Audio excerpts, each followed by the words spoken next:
Hey everybody, this is Rachel Goklowski with Cooking with Mrs. G, and today we're going to talk about a very special sunflower called Jerusalem Artichoke.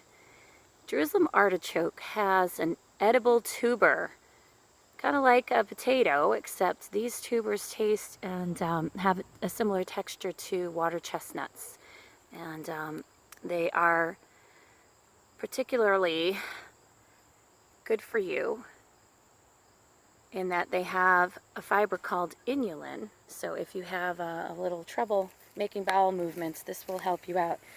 Now, you really want to eat this tuber after the first frost, because if you eat it in the summertime, you can totally eat it in the summertime while it's producing flowers.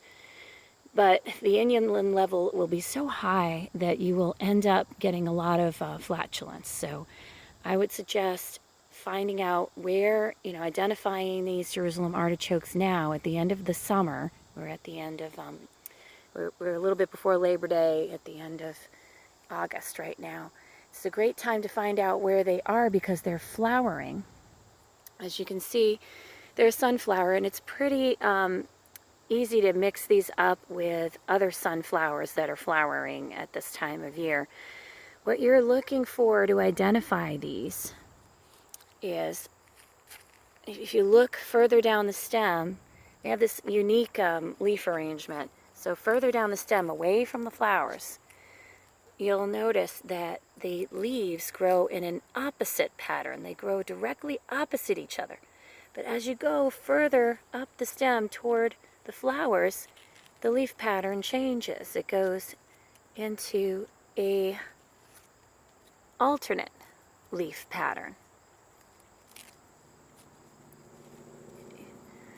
So here you'll see it right there. See, so instead of them being opposite, they're taking turns going up the stem as opposed to further down the stem where they're directly opposite one another. So this is one of the key identifiers in finding the right sunflower Jerusalem artichoke. Now, you can't really go by counting the petals because sunflowers have numerous petals, and depending on the flower, there'll be more or less petals, so you can't go by counting petals. But they also grow 3 to 5 feet tall.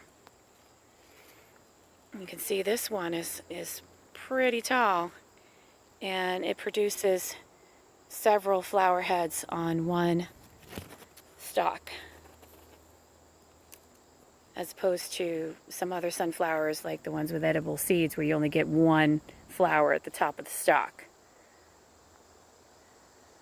So when do you want to collect these tubers? Like I said, after the first frost, when the inulin in the tubers goes down.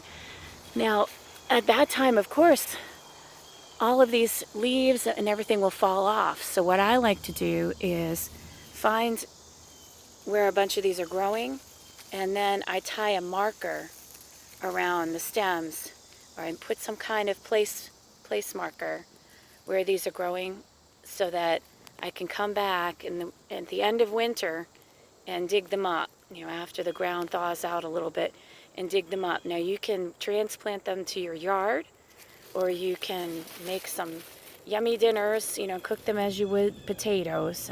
There's many different ways to cook Jerusalem artichokes. There's recipes online, and they're very versatile. Again, this is Rachel Goklowski with Cooking with Mrs. G. Happy foraging. You can find me on Facebook at Cooking with Mrs. G, and on Etsy. I have a shop, and it's Cooking with Mrs. G on Etsy as well. Have a good one.